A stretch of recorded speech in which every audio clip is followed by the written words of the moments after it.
네. 네, 녹음 눌러왔습니다. 감사합니다. 또 까먹을 뻔했네요.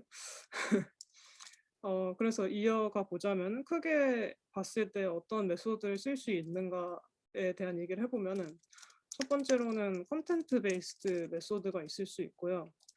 두 번째로는 콜라보레이티브 필터링이라고 하는 메소드를 쓸 수가 있는데요. 그 외에도 이 둘 외에도 더 있긴 한데 좀 크게 나눴을 때는 두 가지로 나눌 수 있을 것 같아요. 그래서 콘텐츠 베이스드 같은 경우에는 말 그대로 콘텐츠 자체의 어떤 고유한 특징들, 예를 들어서 영화나 음악 데이터라고 하면은 장르 같은 특징들이 있을 수 있고, 그리고 뭐 쇼핑몰에서의 추천 알고리즘이라고 생각하면은 뭐 물건의 카테고리 같은 게 있을 수가 있고, 뭐 가격 이런 것도 있을 수 있겠죠. 그래서 그런 고유한 특징들을 이용해서 추천을 해주는, 뭐 예를 들어서 비슷한 아이템들끼리 찾는다든지 그런 식으로 추천을 하는 방식을 컨텐츠 베이스드 방식이라고 할 수 있고, 그 외에 이제 주로 많이 논문이 나오는 분야가 콜라보레이티브 필터링 메소드인데, 이거는 이제 조금 이거 그려가면서 하면 좋은데, 예를 들어서 제가 이제 뭐 1번, 3번, 5번 영화를 봤다고 했을 때, 뭐 저랑 비슷한 그 영화들을 본 사람이 있을 수 있잖아요. 예를 들어서 유저 n번째가 뭐 1번, 3번, 5번 하고 6번 영화를 봤어요.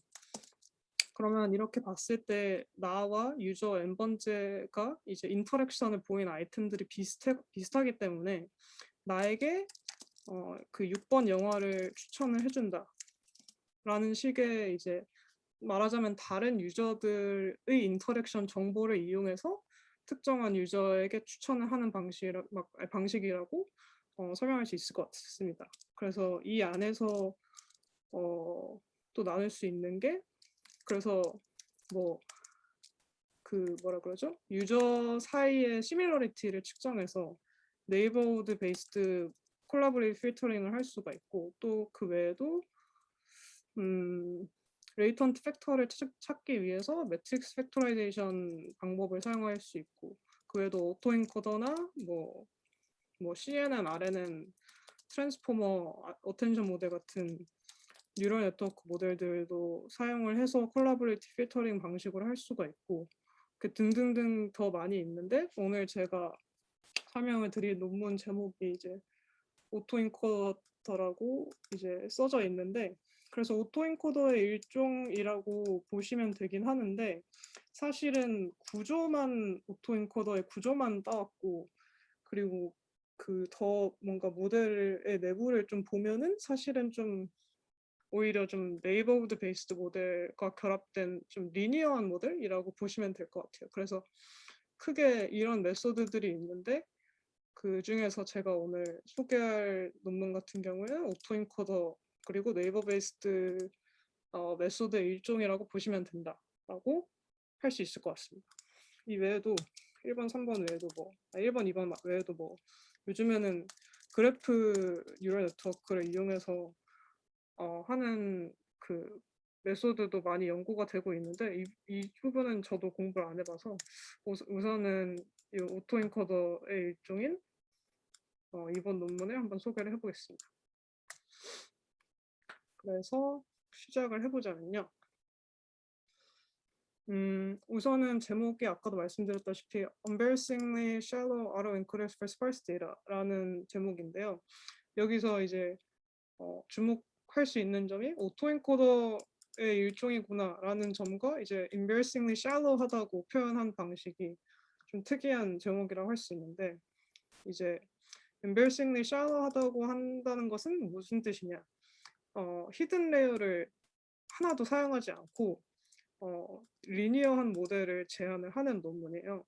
저자 같은 경우에는 이제 넷플릭스의 헤럴드 스택이라는 분이 쓴 논문인데, 처음에 인트로덕션에서 이런 리니어한 심플한 모델을 사용하게 된 계기에 대해서 조금 설명을 하는데요.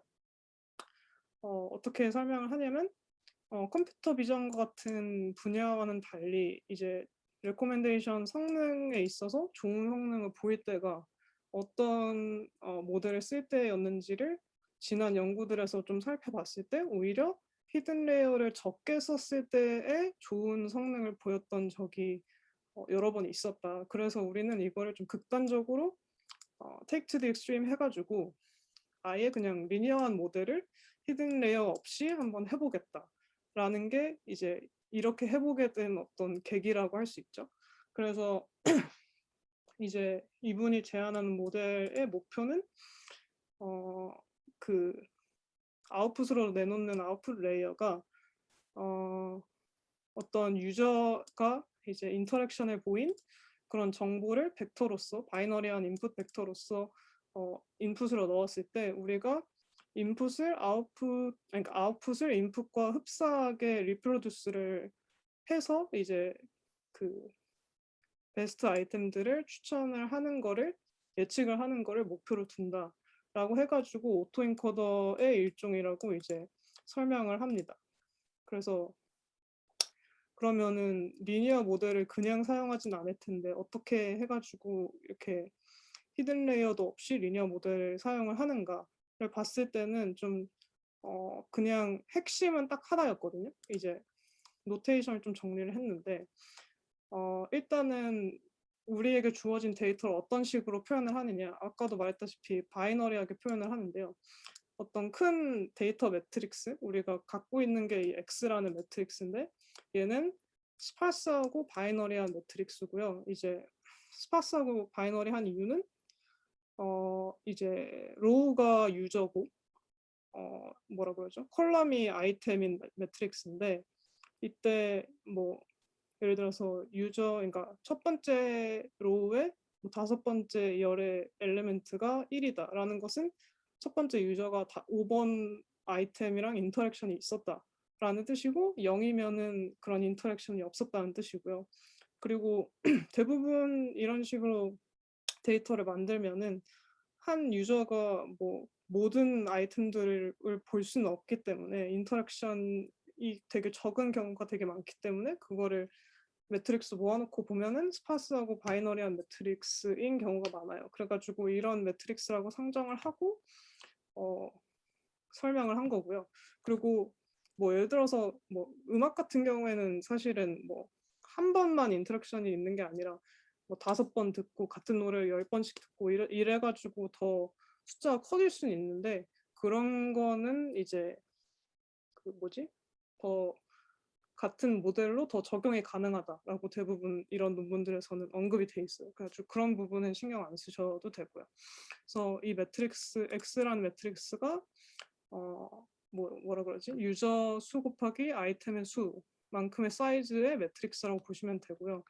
우리가 이제 파라미터로 그 우리가 웨이트를 구하고자 하는 게 이 B라는 아이템 웨이트 매트릭스인데 여기서 그 저자가 그러니까 이 페이퍼에서 좀 핵심이 되는 부분이 이 웨이트 매트릭스에 이제 다이아고널 엘리멘트가 0으로 제한이 돼 있어요. 그래서 그림으로 보시면은 이런 식으로 할 수 있는데 요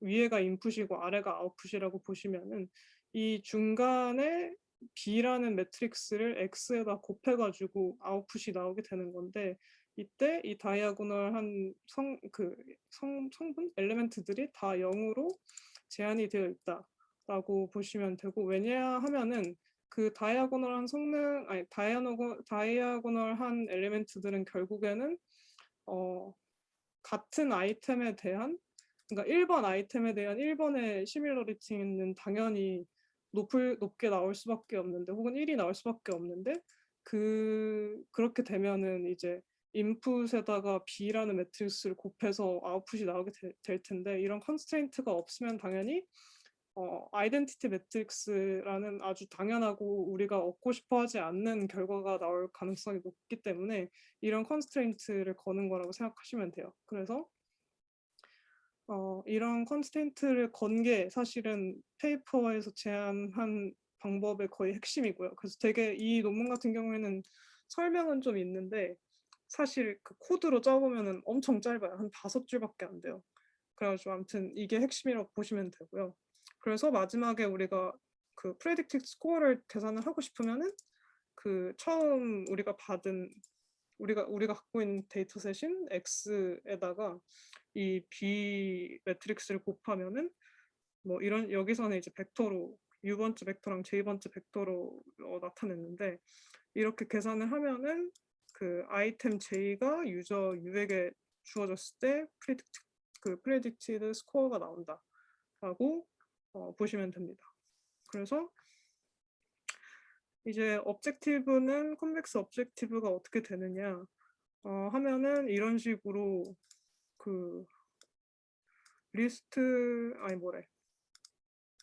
convex objective는 이런 식으로 굉장히 그냥 익숙한 형태에다가 이제 흔히 그 레귤러라이제이션을 붙인 형태로 간단한 convex objective를 하고 such that diagonal b가 0인 형태로 우리가 이렇게 해서 b라는 매트릭스를 배울 건데 여기서 이렇게 한 거는 그냥 매트릭스 놈이고요. 그렇게 해서 이제 계산을 했더니 어떻게 되느냐 closed form 솔루션이 나온다라는 것이 이제 저는 좀 놀라웠어요. 이런 추천 시스템 쪽 논문들을 보다 보면은 다 그냥 어떤 로스 펑션 같은 거를 이제 정의를 해가지고 이거를 뭐 최소화를 시킨다든지 계속 뭐라 그러지? 최소화를 어쨌든 시키고 맥시마이제이션 하고 그러는 게 거의 다였는데 여기서는 클로스드 폼 솔루션을 내놓는 게 좀 특이했고요. 그리고 뭐 다 아시겠지만은 뭐 L2 레귤라이제이션 썼고요. 그래서 하이퍼 파라미터는 람다 하나로 이제 알고리즘을 짤 때는 람다 하나만 정하면 이제 B를 이제 배울 수가 있습니다. 그래서 클로스드 폼 솔루션이 어떻게 나오냐 이 얘기는 좀 여기가 다 그냥 수학적인 얘기여가지고 저도 잘 모르는 모르는 내용이긴 하는데 어쨌든 이런 식으로 다이아고널 B는 제로라는 컨스트레인트를 갖고 있기 때문에 컨스트레인트를 가지고 있는 상태에서 솔루션을 풀려면 라그랑주 상수를 써야 해가지고 라그랑주 상수를 도입을 해서 이 옵티마이제이션 프로그램을 풀면은 라그랑주 그 멀티플라이어를 미니마이즈 하는 쪽으로 솔브를 하면 되는데 여기서 이 부분을 제가 완벽히 이해하지 못했지만 라그랑주 상수를 미니마이즈 하려면은 이 데리베티브를 제로로 해야 돼가지고 이런 B 매트릭스에 대한 계산 결과가 나오는 거죠. 그래서 여기서 그 다이아고널 이거는 다이아고널 매트릭스 말하는 거고 뭐 아이덴티티 매트릭스 말하는 거고 해서 이 인버스를 갖고 있는 이 파트를 이제 P 햇으로 뒀을 때 이퀘이션이 이런 식으로 B에 대해서 이렇게 나오는데 결과적으로 봤을 때 그렇게 하면은 웨이트가 어떻게 그 배워지느냐 그 B 매트릭스의 I번째랑 J번째에 대한 엘리멘트가 이런 식으로 나오고 I는 J일 때가 이제 아까 말했던 그 다이아고널 엘리멘트들을 말하는 거기 때문에 0으로 컨스트레인트가 돼 있어가지고 I가 J랑 같으면은 0이고요. 아니면은 그 외에는 이런 식으로 표현이 된다라는 클로스드 폼 솔루션을 이제 제시를 합니다. 그래가지고 이렇게 했을 때 이제 보시면은 그냥 사실은 그냥 이거를 계산을 하면은 끝인 문제가 되는 건데요. 그래서 알고리즘으로 짜보면 어떻게 되느냐? 우리가 트레이닝을 할 때 필요한 건 결국 이거예요. 아이템 매트릭스 X 트랜스포즈 X가 결국 필요하고 그걸 집어넣으면은 뭐 인버스 매트릭스를 계산을 해가지고 얘를 구하면 되는 건데 저자 같은 경우에는 사실 이렇게 써놨어요.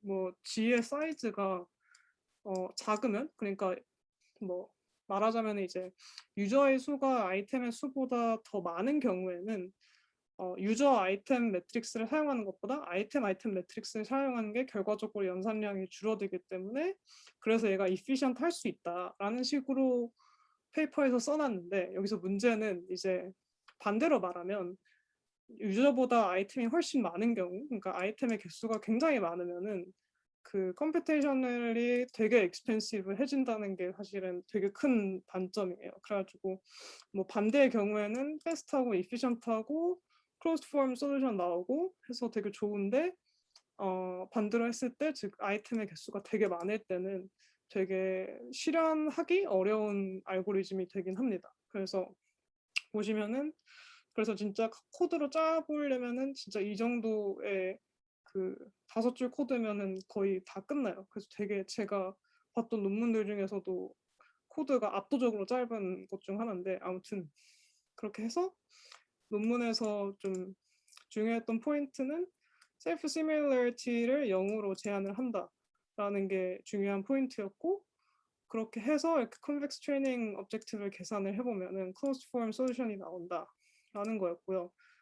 결과적으로 히든 레이어를 뭐 하나 이상, 하나라도 사용하는 것보다 이 self similarity constraint를 걸고 그냥 연산을 했던 것이 그 스파스 데이터에 있어서 더 좋은 효과를 보였다라는 게 그 저자의 이제 주장입니다. 그래서 성능이 보면은 되게 잘 나와요. 되게 잘 나와서 이 부분이 되게 놀라웠던 부분이었고, 이제 여기서 왜 그러면은 이런 그 B 매트릭스를 계산한 결과가 결과적으로 좋은 성능, 좋은 추천을 할 수 있었던 이유가 무엇일까? 다른 그 리니어한 모델들 혹은 뭐 네이버 베이스드 모델들이랑 그러면 다른 게 뭐냐라고 생각을 해봤을 때 결국에는 이제 이런 결과에 대한 저자의 해석이 조금 들어가는 건데요. 네이버 베이스드 어프로치들이랑 조금 비교를 하는 그래서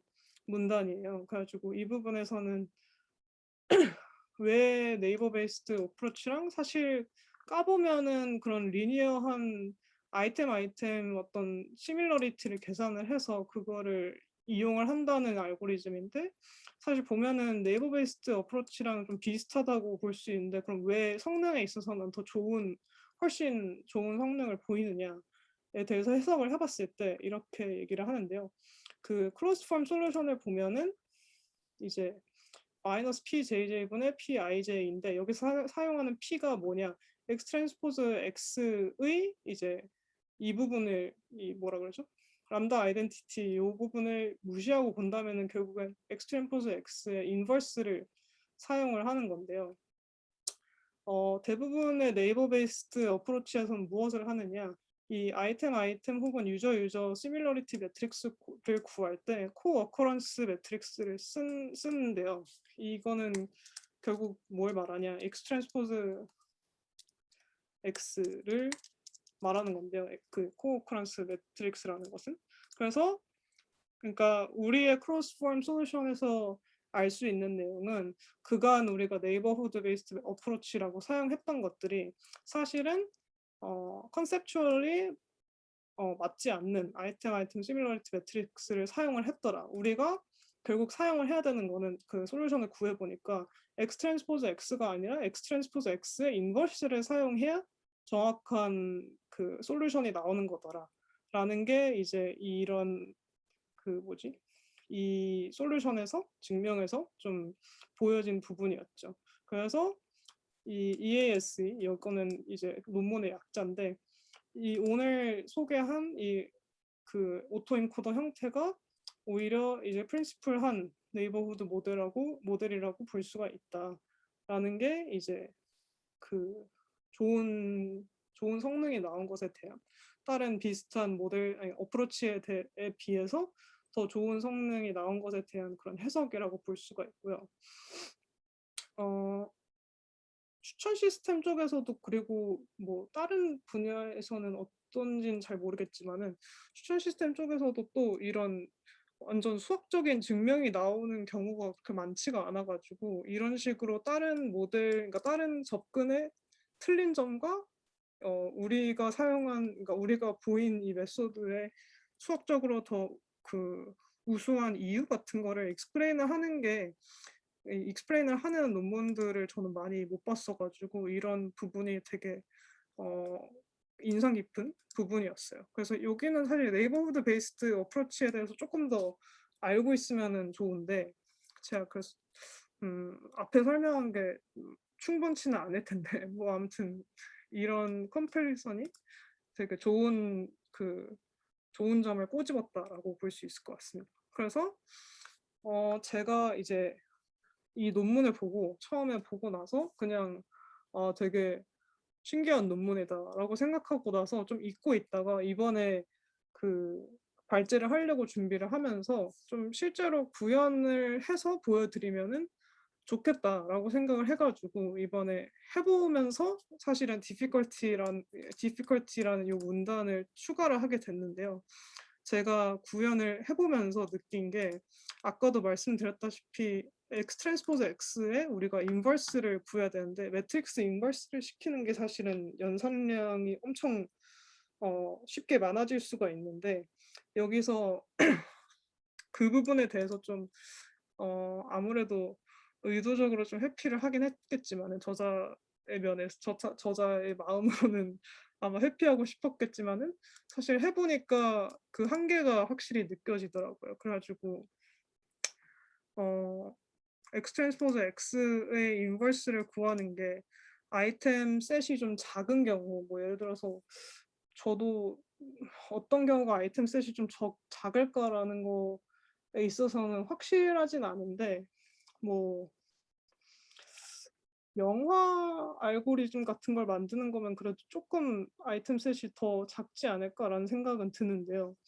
아무튼 X 트랜스포즈 X의 인버스를 구하는 컴퓨테이션 의 연산량을 따져보면 비고의 n3승이라고 계산을 할 수가 있는데 이게 사실은 컴퓨테이션이 엄청 익스펜시브한 방법이더라라는 거를 좀 제가 해보려고 하면서 느꼈고요. 그래서 제가 사용한 데이터셋이 그 카카오 아레나에 있는 뭐지 멜론 머시기 데이터셋인데 그 이제 음악 데이터 같은 경우에는 한 사람이 뭐 영화 같은 건 평생 한 100편 한 50편도 안 보는 사람들도 되게 많을 수가 있고 아이템 셋이 더 작은 경우가 있을 수 있다고 생각하는데 반대로 음악 데이터셋은 한 사람이 보는 음악이 엄청 사실 많고 그리고 그 뭐지 앱에 이제 제공되는 음악 그러니까 고객 개수도 엄청 많고 해가지고 아이템셋이 사실은 엄청 커지기 때문에 제가 사용한 데이터셋에는 아예 안 돌아가더라고요. 그래가지고 이제 논문에서 사용한 데이터셋들은 뭐였나를 살펴보니까 대표적으로 추천 시스템 논문에서 사용하는 데이터셋들인데요. 보니까 다 유저가 훨씬 많고 그 아이템 셋 같은 경우에 2만 개, 17,000개, 뭐 4만 개 곡들 뭐 이런 데이터셋이더라고요. 그래서 이 정도의 크기면은 돌아갈 가능성이 있어 보이는데 제가 사용한 거는 아이템 셋 크기가 한 60만 정도 됐거든요. 그래서 그 경우에는 사용하기가 굉장히 실현 가능성이 훅 낮아지는 알고리즘이더라고요. 그래가지고 이런 경우에 뭐 뮤직 레코멘데이션 같은 경우에는 아이템 셋이 훨씬 커져서 그 리얼 라이프 애플리케이션이 어려워질 수 있다. 그래서 VA나 그래프 뉴럴 네트워크나 VA라고 말한 거는 이제 제너레이티브 모델을 말하고 싶었던 건데 VA만 썼네요. 그래서 제너레이티브 모델이나 그래프 뉴럴 네트워크 같은 다른 모델들이나 또 현실에서는 사실 네이버 베이스드나 MF 같은 모델들도 쓸 때가 있다고 저는 뭐 들었는데 아무튼 그런 그런 방법론들이 여전히 사용이 되고 이런 좋은 방법론이 나왔는데도 잘 사용이 안 되고 있는 것 같아서 그 이유가 뭘까를 생각해 봤을 때 이런 컴퓨테이션의 문제가 아무래도 있더라라는 게 좀 제가 디피컬티에 대해서 좀 내린 결론이었습니다. 그래서 여기까지가 제가 준비한 발제고요. 정리를 하자면은 수학적으로 되게 클로즈 프레임 솔루션을 주면서 되게 이해도 잘 제가 설명을 잘 했을지 모르겠는데 그래도 읽으면서 엄청 어렵다라는 느낌은 안 들었어요. 그리고 알고리즘도 되게 간결하고 좋은 방법론을 제시를 한 것 같은데 이런 아쉬움들이 조금 있어서 그 장단점이 있는 좀 모델을 제시한 논문인 것 같습니다. 그래서 여기까지 준비한 내용인데 혹시 뭐 질문이나 덧붙이고 싶으신 말들이나 저도 사실 추천 시스템에 대해서 뭐 엄청 잘하는 게 아니어가지고 제가 좀 틀린 말을 했을 수도 있어요. 그래서 그런 지적하실 부분이 있으면 그런 것도 환영하고요. 혹시 뭐 말씀하실 게 있으신 분이 있을까요? 채팅으로 뭐가 왔네요. 클로스 폼으로 나온다고 하는데 그럼 새로운 아이템이 추가되면 매번 추가되면은 인버스 매트릭스를 구해야 되는 거기 때문에 이터레이티블리 할 수 있는 방법이 있나요? 저는 제가 거기까지는 잘 모르는데 아무튼 이터레이티블리 할 수 있는 방법이 있지 않은 이상 아마 인버스 매트릭스 엄청난 연산을 다시 해야 될 것으로 예상이 됩니다. 네.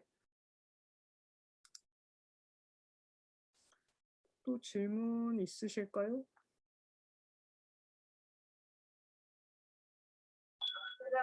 안녕하세요. 혹시 들리시나요? 네네, 들립니다. 네. 약간 좀 시끄러운데. 이제 주변 소리가 약간 들리긴 해요. 네. 네네. 죄송해요. 지금 카페여가지고. 네네. 네. 괜찮습니다. 오늘 논문 내용은 아니고 그냥 듣다가 생각이 난 건데 아까 말씀하신 멜론 그 경우에는 네. 소수로 곡명만 들어가고 디코더도 곡명만 나오는 건가요? 막 이렇게 중간에 막 곡에 대한 뭐 장르라던가 태그 이런 것도 같이 넣을 수가 있나요? 학습을 시킬 수가 있나요? 곡에 대한 뭐라고 말씀하셨죠? 곡에 대한 그 특징 장르라던가 태그라던가 이런 거요. 네네. 그런 거를 인풋으로 넣을 수 있냐라는 말씀이신가요? 인풋이 아니어도 같이 같이 학습을 시킬 수 있는 건가 해서요? 아니면 그냥 곡명만 넣고 곡명만 나오는 건가 해서요? 음, 곡명이라는 게 그러니까 그 그냥 제목이 아이템이요. 나온다는 뜻은 아닌 네네. 거죠? 네네네. 장르나 태그 그런 걸 일단 의도하고 만든 모델이 아니어가지고 그런 뭐지? 장르나 태그나 이런 추가적인 정보를 인베딩을 하고 싶을 때 또 하이브리드하게 그거를 적용하는 모델들이 또 있거든요. 근데 여기서는 하이브리드한 접근이 이제 목적은 아니어가지고 그런 시도를 할 수 있을지는 잘 모르겠어요. 근데 불가능하진 않을 것 같은데 근데 여기서 말하는 것 같은 그런 그 결론이 그대로 나올지는 확실하지 않은 것 같아요. 감사합니다. 네.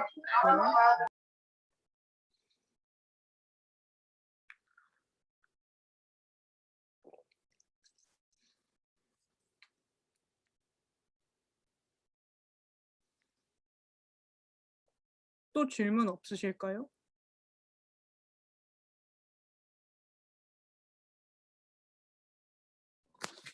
동훈님, 그러면 네네. 이 주제로 네네. 논문을 쓰시려고 하시는 거예요?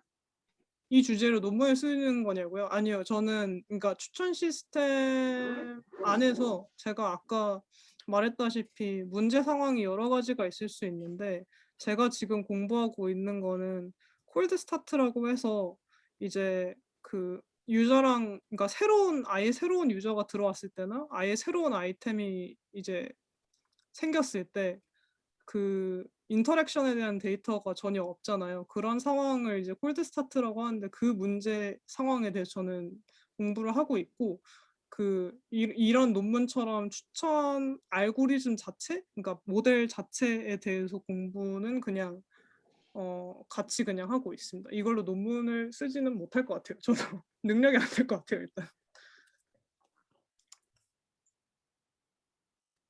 제가 그거 말씀드린 이유는 네, 일단 제가 속해 있는 김현중 교수님 방에서 아까 네, 전에 밑에 보여주셨던 데이터셋, 넷플릭스 데이터셋으로 네.